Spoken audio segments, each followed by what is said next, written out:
Sí, yo creo que en este tipo de encuentros hay que abrir los puntos en común, las diferencias, la posibilidad de establecer un diálogo que indudablemente hemos propuesto y también a ustedes para encontrar posibilidades, acercamientos, o por lo menos para saber qué es lo que nos distancia, cuáles las preocupaciones que de mi parte tengo alrededor del desarrollo del sector financiero, de las cosas que están pasando en el mundo, de su interpretación para las realidades del país, de qué manera pudiéramos entendernos.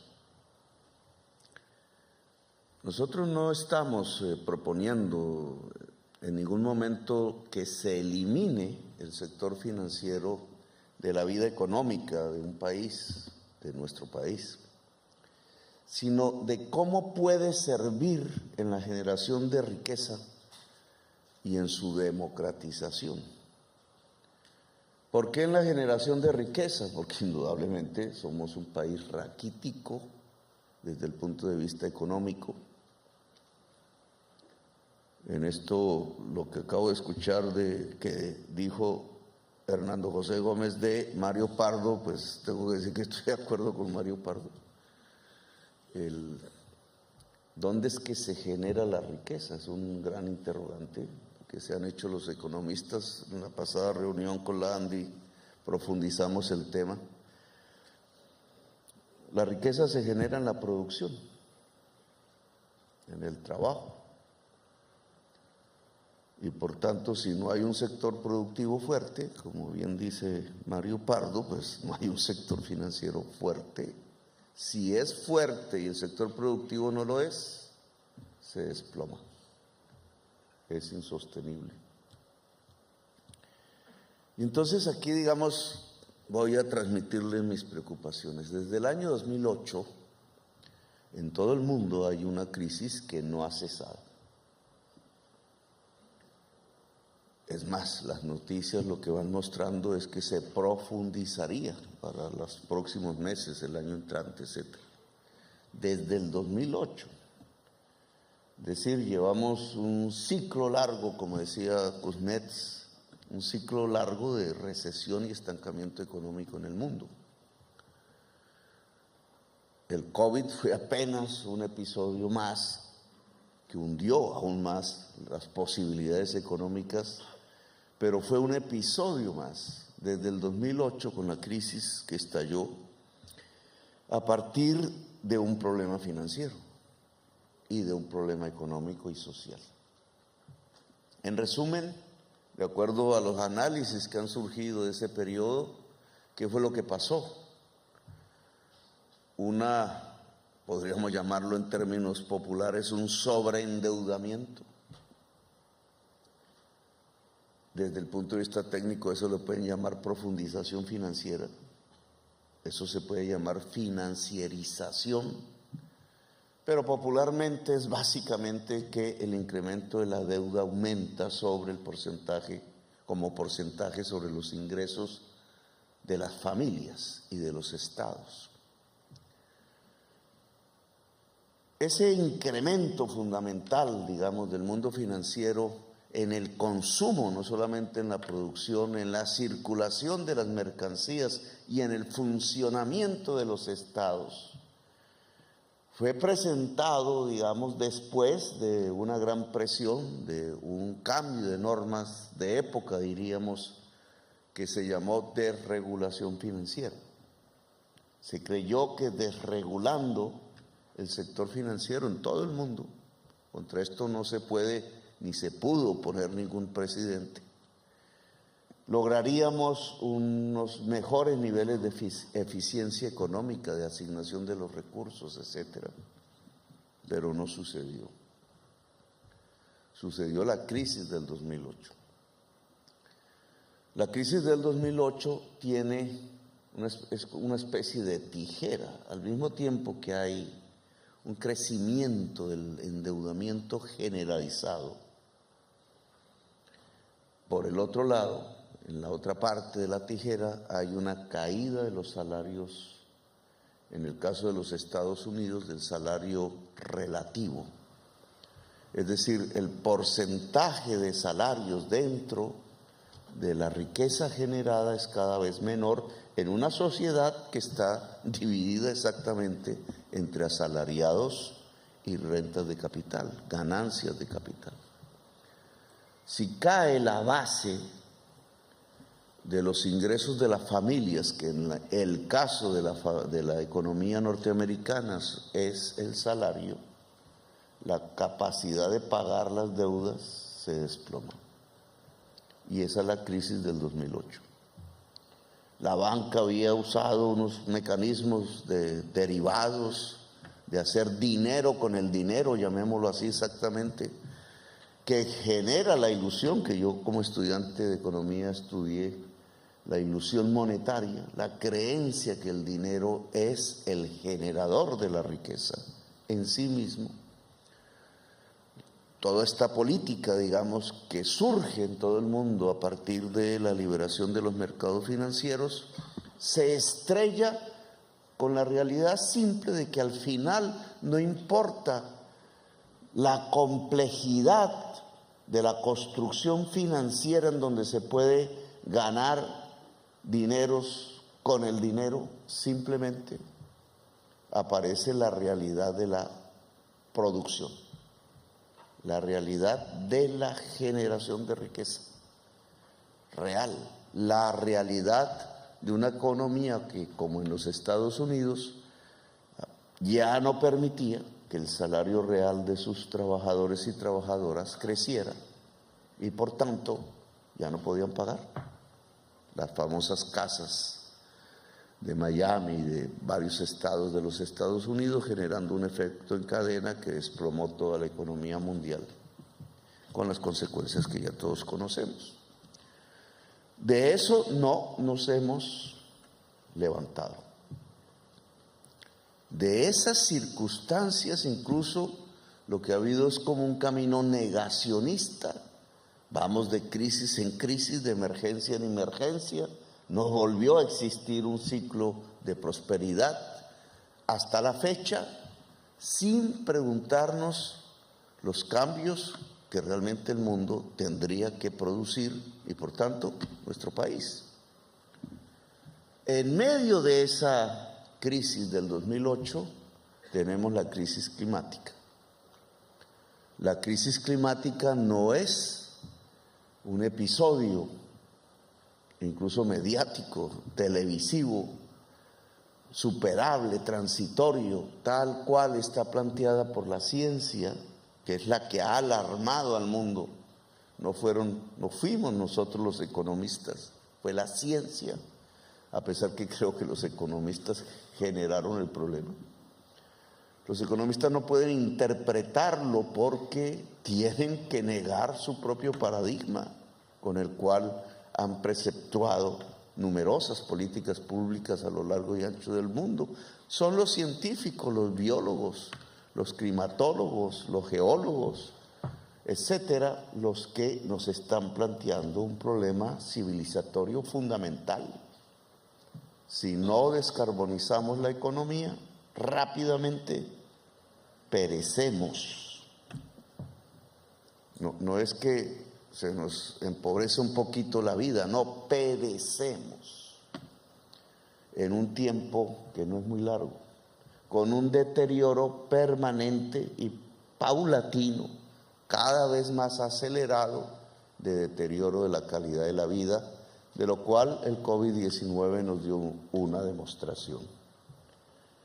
Es decir, que la crisis, en un principio económica, la del 2008, realmente ha entroncado con la verdadera crisis, que no es simplemente económica, la crisis de la existencia humana.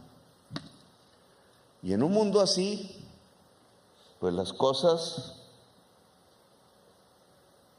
ni son superficiales, ni las podemos negar, ni puede continuar así. Simplemente no y no, porque la especie humana tiene que vivir. ¿Cómo replantear las actuales circunstancias? ¿Cuál? Ustedes hablan de transformación. ¿Cuál? No es solamente nacional, no es local, no es parroquial. Chévere sería que fuera así, porque estaría en nuestras manos incluso. El presidente aquí jugaría un papel importante, pero la realidad es que no. Estamos ante una crisis mundial que es existencial. Un mundo financiero allí, ¿cómo se puede mover? Con las mismas reglas de antes del 2008 o con las del 2008, con las mismas creencias, digamos, que se establecen en estos ritos económicos, o aquí hay que pensar profundamente lo que sucede y las transformaciones que hay que hacer. Yo me permitiría muy modestamente adelantar por lo menos unos temas. ¿Qué es lo que tiene que financiar la banca? Tiene que financiarse a sí misma en una especie de movimiento autorreferente de dinero con dinero, tal cual se usa con numerosos nombres técnicos que implican asegurar movimientos financieros y reasegurarlos, etcétera, etcétera, tratar de ganar tasas alrededor de movimientos financieros en sí mismos, títulos sobre títulos sobre títulos sobre títulos, mercados secundarios y hasta terciarios, etcétera, derivados. No sigo con la terminología, olvidando que la base de todo es la creación de la riqueza. Que ahí pues coincido con Mario Pardo. Y entonces la generación de la riqueza, ¿en dónde? ¿En dónde? ¿No habría entonces que priorizar la financiación de la generación de la riqueza? Y en esto, digamos, habría que hacer una especie de aceptación. No es el banco el que genera la riqueza. Cuando digo banco hablo en forma genérica.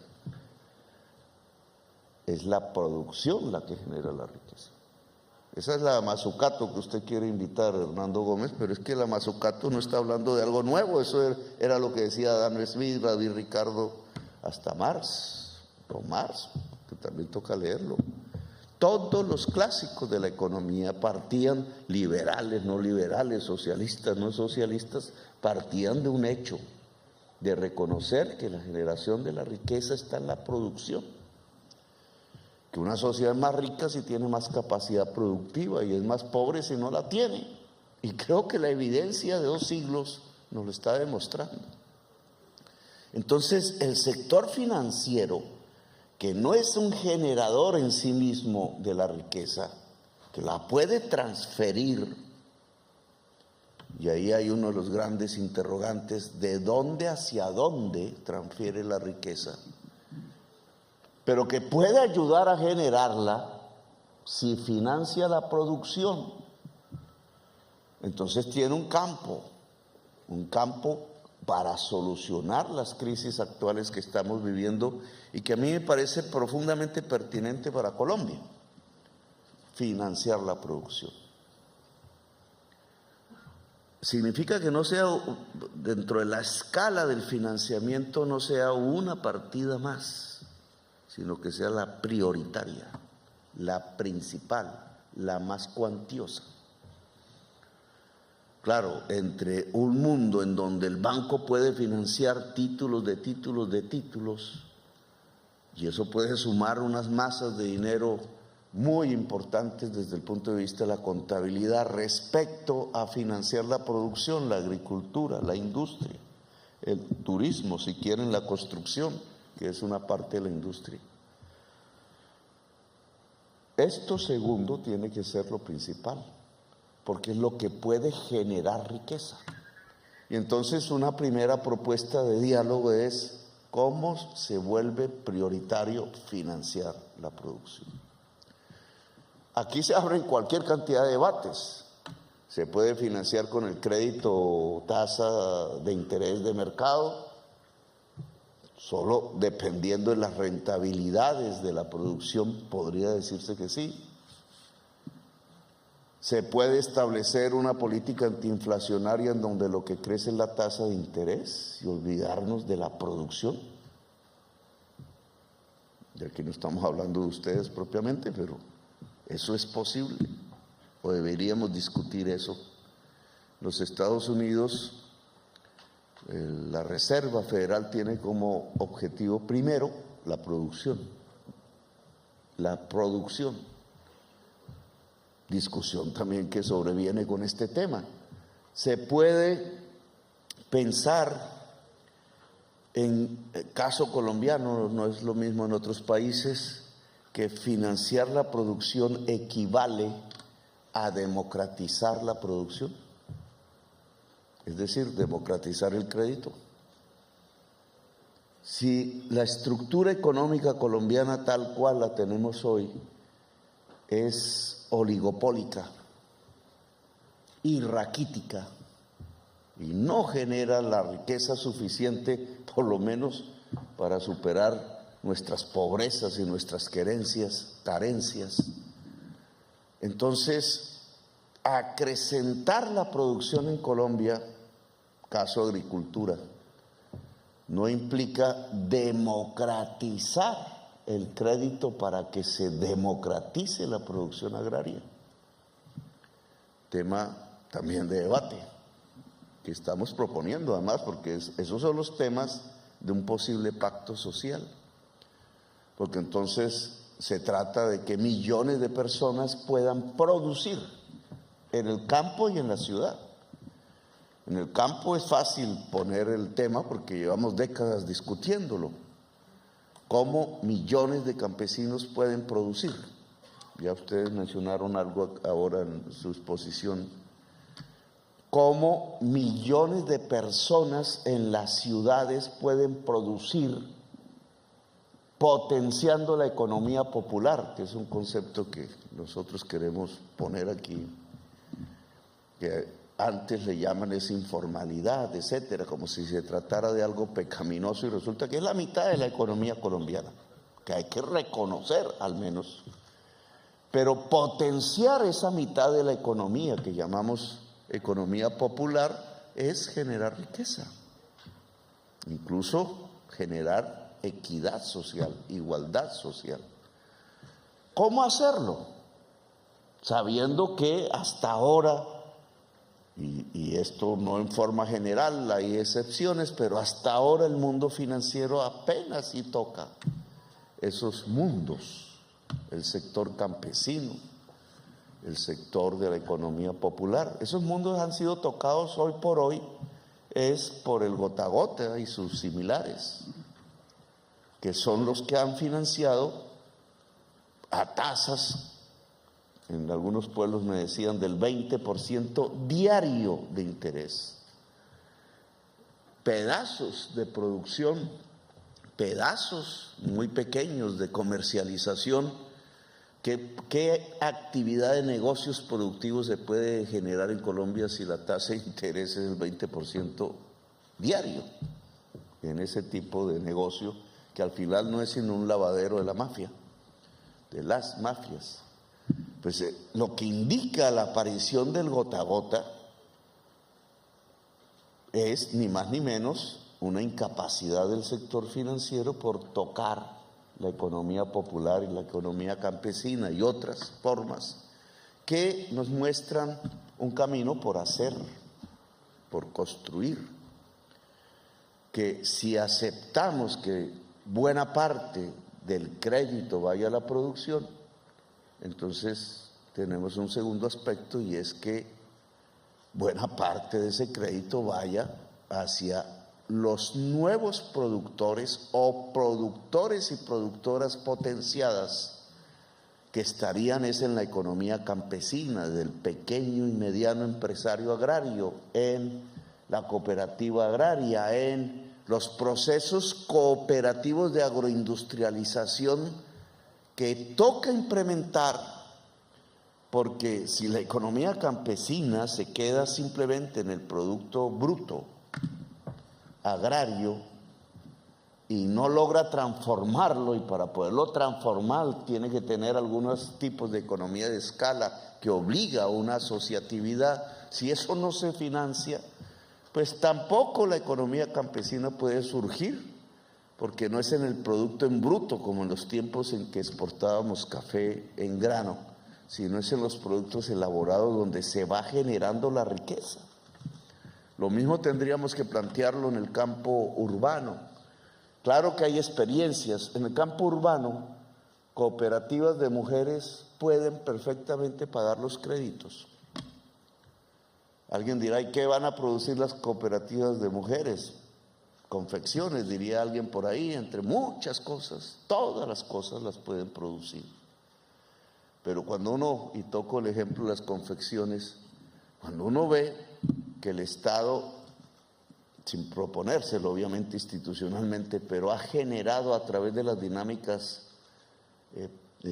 políticas, el que él es quizás el que ayuda a la mayor proporción del contrabando en Colombia, que es un lavado de activos también, un lavado de dólares, y que quizás los fundamentalismos en materia de comercio exterior nos han llevado a destruir la industria de confecciones, la industria de calzado. Reaccionaron en los últimos 2 años en las estadísticas del gobierno Duque casi que al 40 y al 50% de crecimiento. Que alguien diría, ¿y cómo es este espectáculo? 40% anual de crecimiento. Pues porque se cayó el peso. Y al caerse el peso se produjo una protección automática, como si se hubiera puesto un arancel del 100%, cuando el peso valía 2.000 y ahora 4.000. Pues que se produjo una protección en la confección y en la confección de cueros y de telas, que es lo que explica por qué crece tan rápidamente de un año al otro.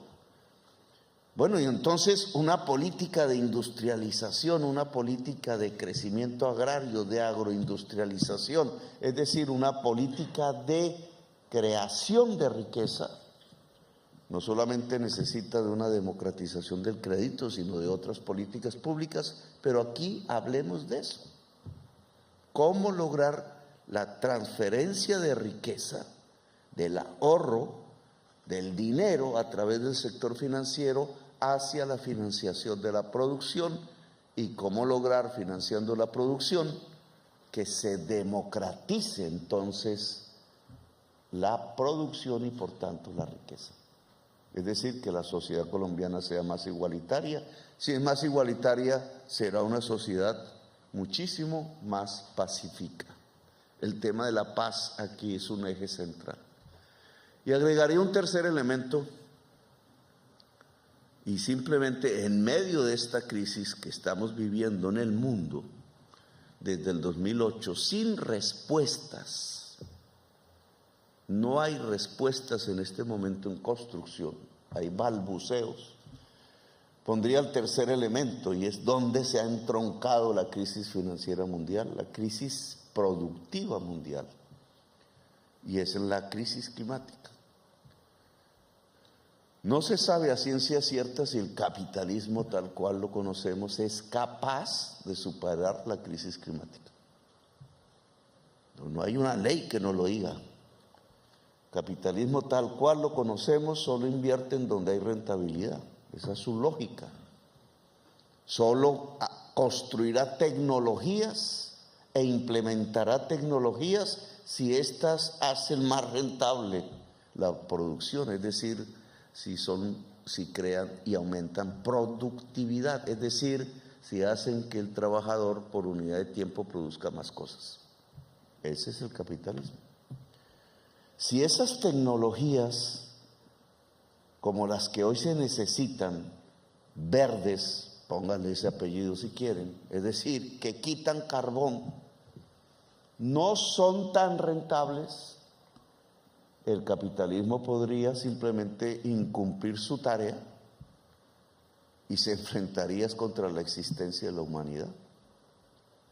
Ese es el tema de la discusión mundial.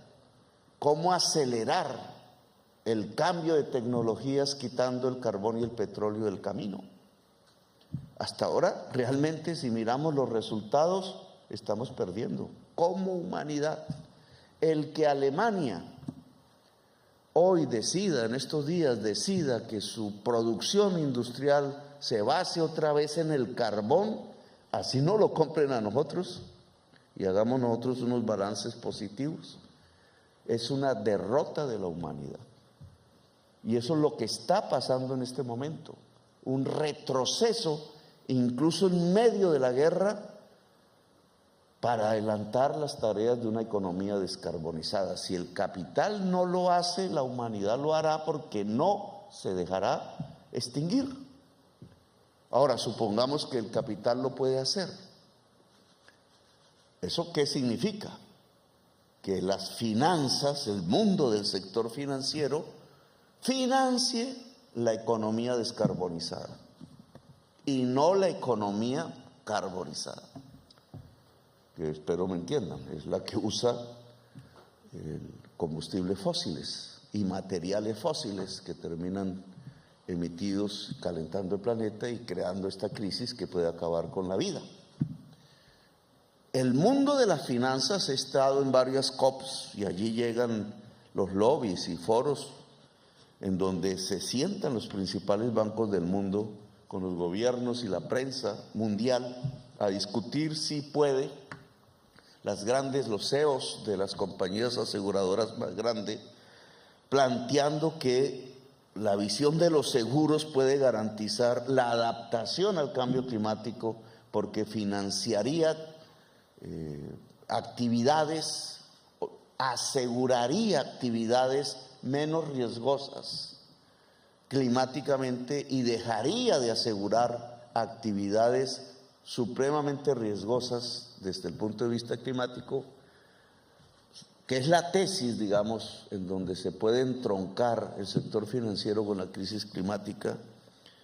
Esto pasa necesariamente porque hay que dejar de financiar actividades carbónicas, le voy a llamar, que es difícil, porque si hacemos un examen del sector financiero colombiano, de sus utilidades, en la última década, por poner un ejemplo, quizás la del año pasado, esa está, encontraríamos que buena parte de la liquidez, de la forma como ha encontrado las bases para lograr utilidades, es con las regalías, con los depósitos que tienen que ver con la industria petrolera, con las titulaciones que se pueden hacer sobre los hidrocarburos, con la liquidez que a la economía colombiana le generó el hecho de ser exportadora de carbón y de petróleo. Y entonces, ¿cómo se desliga? ¿Cómo se desliga del mundo carbónico al mundo descarbonizado? No es solo con planes pilotos, tiene que ser un movimiento rápido, contundente y sustancial. Y este es el tercer elemento. Entonces, financiar la producción, democratizar a través del financiamiento la producción y financiar la descarbonización de la producción. Son las tareas que yo dejaría para discutir entre ustedes y nosotros. Si no lo hacemos, Colombia seguirá siendo raquítica, desigual, por tanto violenta y apartada completamente de los nuevos rumbos tecnológicos que tiene que tener la humanidad en el sentido de lograr superar la crisis climática para poder sobrevivir en el planeta Tierra. Esos temas, hablémoslos. Si hay propuestas, pues discutámoslas. Generalicemos la discusión. Digamos, salgamos un poco de los compartimentos estancos, de mirarse al espejo, de negarse la realidad, porque podemos construir discursos bonitos, floridos, pues nos salen por la televisión, dan esperanza indudablemente, pero no asumimos los problemas. Alguien aquí sacó un indicador que es que más rápidamente la gente está entrando en mora. Ojo, ese indicador es súper clave, porque está indicando lo mismo que pasó en Estados Unidos en 2008. No quiero ser aquí apocalíptico, pero es un indicador, es algo que está pasando. Es indudable que si se obtuvieron casi 14 billones de pesos de utilidades financieras el año pasado, pero la población pasó del 20 al 40% de pobreza, de hambre, y ahí la explicación de la falta de pagos, que puede estar creciendo en las clases medias, etcétera, pues vamos hacia una insostenibilidad. Dejémosla actuar sin hacer nada y nos estrellamos, porque ambas cosas no se pueden mantener. Entonces, ¿cómo acercarnos? ¿Cómo lograr que la base real con que se pagan las deudas, que al final es las familias y la gente, al final es la producción, pueda sostener un sector financiero fuerte? Dicen que compitiendo. Bueno, hay que meter más gradientes de competitividad. Yo tengo ahí mi duda. Yo creo que si aumentase muchísimo, tampoco solucionamos el problema. Dicen que con crédito de fomento, donde el Estado entonces tiene que un papel, porque no hemos hablado del Estado. El crédito de fomento tiene que surgir del Estado, que podría ayudar a estos traslados de riqueza, a estas transferencias hacia la producción, la democratización de la producción y la descarbonización de la producción. Entonces hay que tener Estado, hay que planificar, hay que tener banca también pública, hay que lograr que el Estado conduzca, fue lo que dije en el encuentro del Andi, conduzca, no se quede quieto, mirando. No, la libertad de mercado nos está llevando a la extinción de la humanidad.